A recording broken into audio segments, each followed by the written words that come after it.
right, this is Nicole Whitlock with eCom Sellers, and this is the 90-day listing challenge. We are on week, I believe, 3, might be 4. But in any case, we're going to talk about where we are in this listing challenge and talk about one e-commerce tip. So today, I literally just got home, probably 4 minutes ago.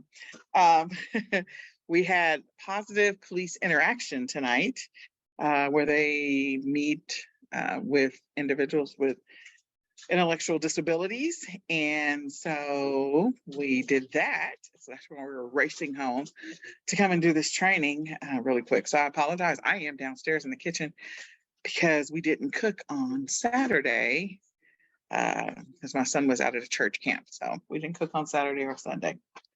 But in any case, I'm hoping that everyone has had the opportunity to continue to work on reaching their weekly goals and their monthly goals. So my first question is, you can raise your hand if you want to, or you can unmute yourself. Have you met or reached your weekly goal, or are you getting close to reaching your monthly goal? Where do you stand with your monthly targets or your weekly targets?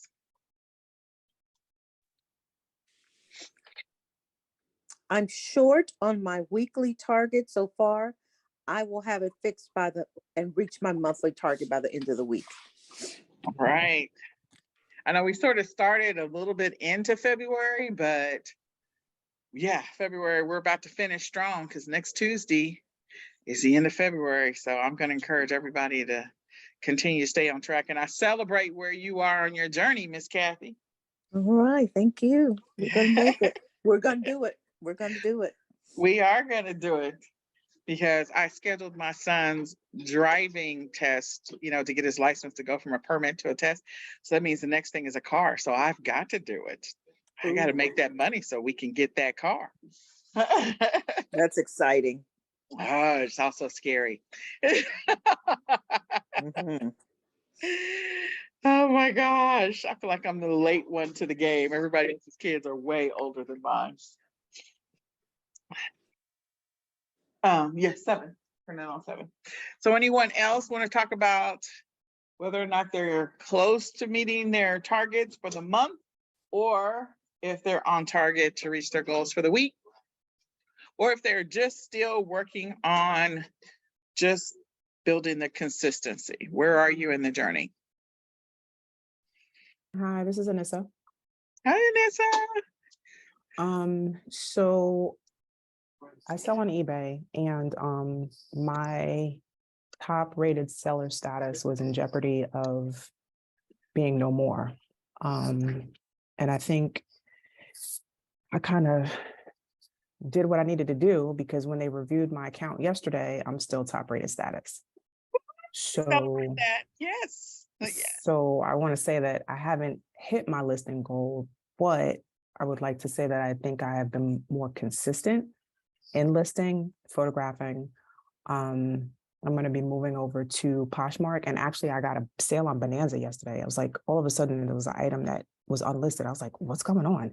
So I went to relist it, and then I went into my email and I was like, oh, somebody bought it. Let me take it down. Let me take it down. So well, congratulations. Thank you. I love that. I love it. I love it. I love it. I have a shipment that needs to go out today as well. And again, by default, when there is some level of consistency, the platforms reward you. So congratulations. We celebrate your progress as well. Thank you so much. And for those that are maybe going to listen to the replay, we celebrate your progress too. You will get there, whether you're already there, you've exceeded your goal, or you're still trying to work through it. I did not reach my goal this week, but I am not as concerned. I just had a lot of stuff coming off of last week, and we're getting ready for our special needs Easter egg hunt. So I was like, okay, tomorrow is my day. So tomorrow I will probably be listing for about 8 hours because my son has a track meet on Saturday. So I'm going to lose a day of listing, and then I've got to catch up whatever I've got left. So it's going to be all right. just to finish get the catch up and then get everything back to six per day. 7 days a week or 7 per day, 6 days a week. Those are my goals. I haven't really solidified which one I'm going to choose. I think I should just probably stick with the 7 per day, 6 days a week. That's probably going to make more sense. But tomorrow will be an all-day listing. So I am happy about the sales that I'm getting because of the fact that I'm being consistent. And I'm hoping that this will motivate all of you to do the same. Now, if you guys have the e-commerce planner, please, please, please use it because of the fact that the e-commerce planner will also help you increase your awareness and your own personal accountability when it comes to consistency. It will also help you with your productivity. So you should, if you're tracking it, subconsciously and then now consciously, intentionally, you will increase your awareness of where you stand and where you are, so that hopefully that will motivate you each day and you will not want to have any blank pages or blank sections.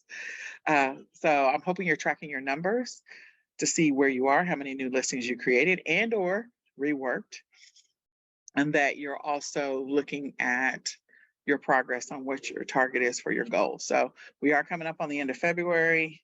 Yeah, 7 days from today. There's still time to reach your goal, hopefully. If you don't reach it by the end of February, again, we're going to celebrate the progress we made, and we're going to be excited about the sales and or organic traffic that we got in the midst of all this. So last week, the tip that I gave was actually more tailored to Miss Kathy. I was glad to be able to share that. One of the tips that the tip that I gave was around bunching together the things that you're going to be listing so that the things that make the most sense that go together. So if you're doing clothes on Monday and shoes on Tuesday and, baby furniture on Wednesday, whatever you happen to be doing, bunching them together, that reduces the amount of time you have to do on keyword research to some extent, depending on what it is, and potentially it will reduce the amount of time as it takes you to figure out what you're going to do for descriptions. There's nothing like hopping between fishing lure and then going over to socks and then doing tents and then going over to do lamps. Like, none of those have anything to do with each other.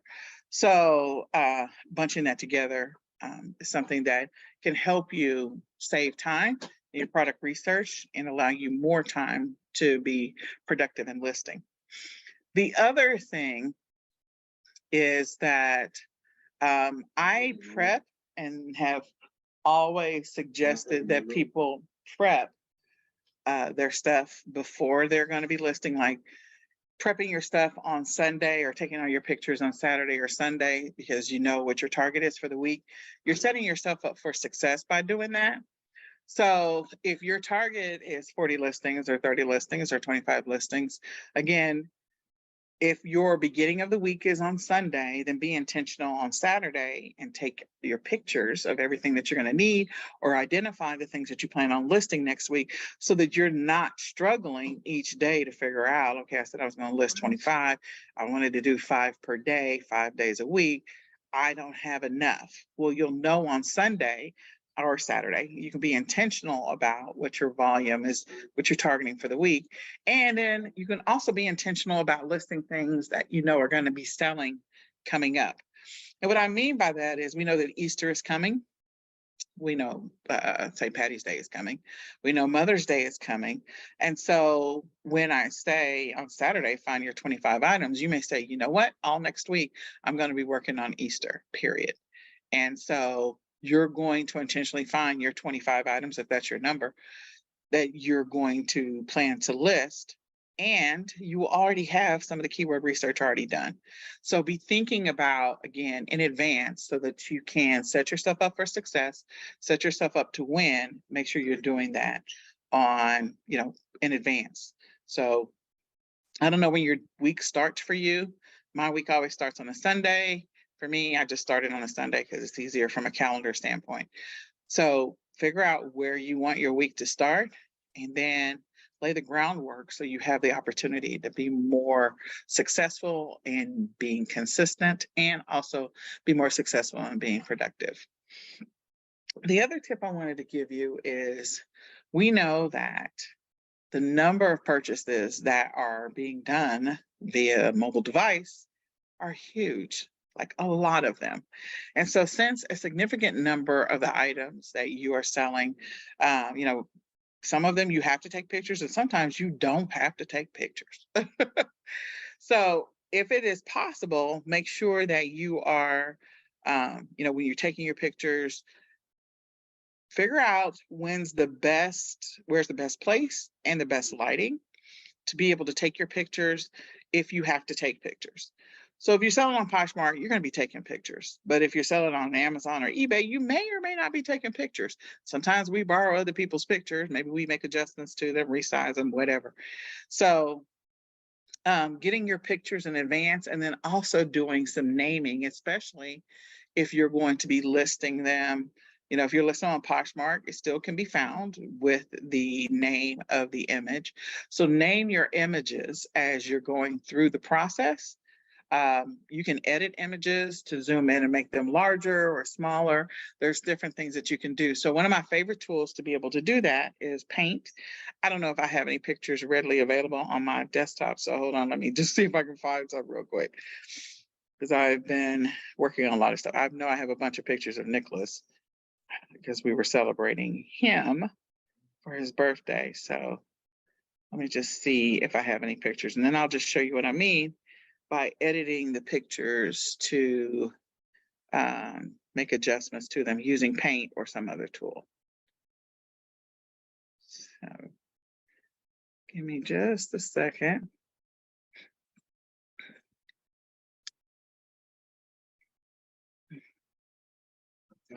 I have an old timey TV on my computer.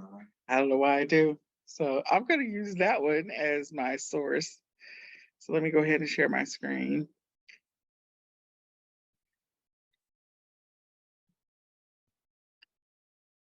Okay. Not yet, Nicholas. I'm still talking. Hold on. So I'm going to go ahead and do the screen instead of a window. Okay. All right. So I have an old timey TV. This served a different purpose. So we'll just keep it. But in any case, let's pretend that this was a picture that I actually took. Because I just downloaded this from off of the internet. So let's pretend that this is a picture that I actually took. I've opened this picture up in Paint. So whenever you have a picture, you can, if it's downloaded to your desktop, you can click on Open With. I know that the Mac, has something similar to just regular Paint. It's probably called Paint 2, but you can use that. You can also edit. I have Snagit on my computer. I love Snagit. It is a paid subscription to use Snagit, but Paint is pretty standard on both, you know, regular computers and also Apple products. So you can use it on either one of them. So when you open it up in Paint, if you do, you can make adjustments to anything that you download. If you didn't know, you can download pictures that you find on the internet. So if I were going to go out here and let's just say I find, well, Manuka honey seems to be. Let's just take a picture of this Manuka honey. Okay, so maybe I'm piggybacking off of this listing. And if I'm piggybacking off of the listing, you know, I can just go in and add my quantity, get the ASIN if I'm doing this on Amazon. But if I'm on another platform, I may not have the opportunity to do that.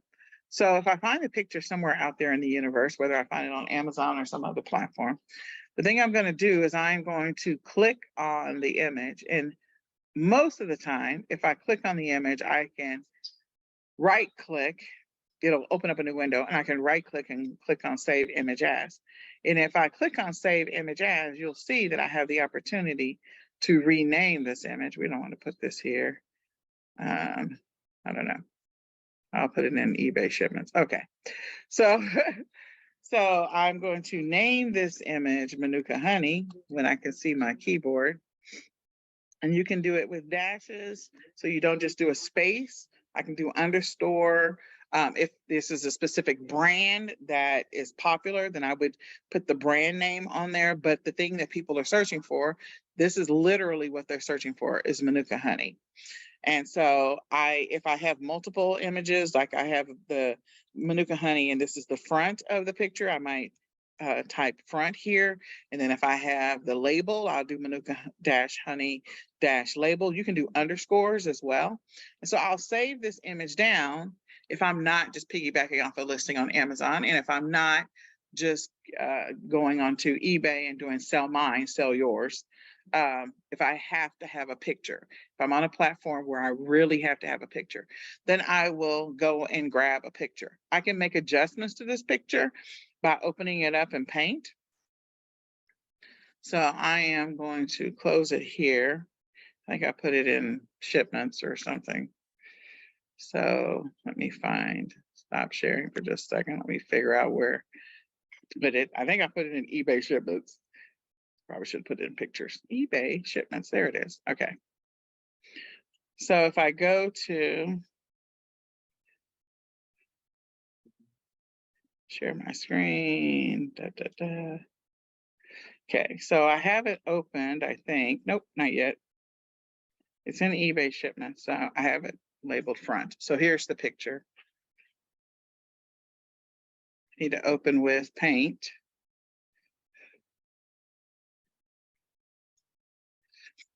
And so if I need to make adjustments to this particular picture, and I'm going to reduce this down to 50, if I need to flip it, if I need to edit it, if I need to trim it, if they've got their own label, let's say that they've got like a watermark on it or something, and I want to, not include the watermark in the image, I can reduce the size, I can make this wider and put something over here. If I'm going to do a bundle, there's all kinds of stuff that I can do to make this changes to this. And I want to make sure that the naming convention that I have for this particular image is actually, again, either the keywords that people are searching for it or something to that effect. If I want to reduce the size, let's just say for this example, I don't want it to be this size. I want it to be, let's just say 1000. Okay, so I can resize it and then save it so that way my image is not exactly the same as the other one, because the other one was 1128, mine is 1000. So it's not the exact same size. That's the first thing. And then I'm going to save that. And then I will go back over, and if I need to go get like any of the secondary pictures, if I am selling those particular products, I might get the secondary pictures. I really want more of the label if they have a picture of just the label. So they do have a picture of the label. And so if I just wanted just the picture of the label, I can click on Save Image As. I'm going to put it into the eBay shipment. So this is Manuka-honey-back. And I don't want to, if I wanted to keep all the stuff, because all the stuff they have there is actually good information. But if I said, you know what, I just want the back, I don't want anything else, I can go ahead and open it with Paint. I can trim all of this stuff off of here and just get the picture of the back and nothing more. So in order to get the top and the bottom, I got to rotate it. So great thing about Paint, you can just rotate it.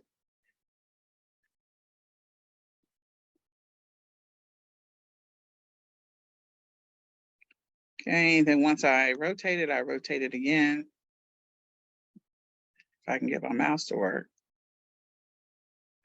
Then once I rotate it a second time, I can just save it as this. And now I have the back without worrying about, having the exact same image that I took from Amazon, copyright, all that other fun stuff. The other thing is I could drop this into Canva and get rid of this back image as well. But the biggest part of this is the naming convention is what I wanted to point out. Changing the size, something simple to do in Paint, and cleaning out the background. Again, I can remove this second one and just keep the first one. So that way the focus is on this one. So I hope that is helpful. I hope that you use that to help you. But make sure that you're naming your images something that is relevant. One of the keywords, make sure it's at least the first 3 to 5 words. If you're doing bundles, like bundles, you can have a long title. I'll normally have like 5 words for my titles for bundles, whereas, a single item, I may not need that. And in most cases, you're probably going to piggyback. I will tell you that's the fastest way to get something listed is to piggyback or jump on something that's already out there, sell yours. So it makes it a whole lot easier. But when you need to get images, again, I will go to Amazon or I'll just go to Google for what I want. And if I can find an image, I'll do that instead of creating or taking a picture. Because sometimes this picture clearly is going to look much better than if I took it myself. Although I do have a photo box, but it would look much better. So does that help anybody?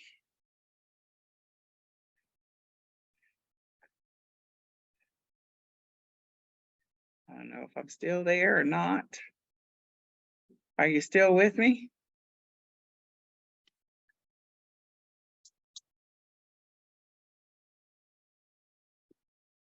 I'm here. All right. Okay, so we are going to meet next week. I hope that you'll use this to help you this week when you create your listings. And next week, I don't know if we're going to talk about titles or descriptions, but we'll get into that. And also eventually we'll get into ChatGPT. So we're going to talk about how you can use ChatGPT to help you create some of your listings. Oh, wow, that's exciting. All right. It is. I just learned about it this week. Oh, I've been using it since it came out. I think it came out November 28th or something like that. And I signed up and got our accounts December the 2nd, I think. We've been using it ever since. It's pretty cool. All right. Well, you all have a blessed week and I will see you next week unless you have questions. You too. All righty. None for me. Thank you so much. Thank All right. you. Bye-bye. Bye-bye.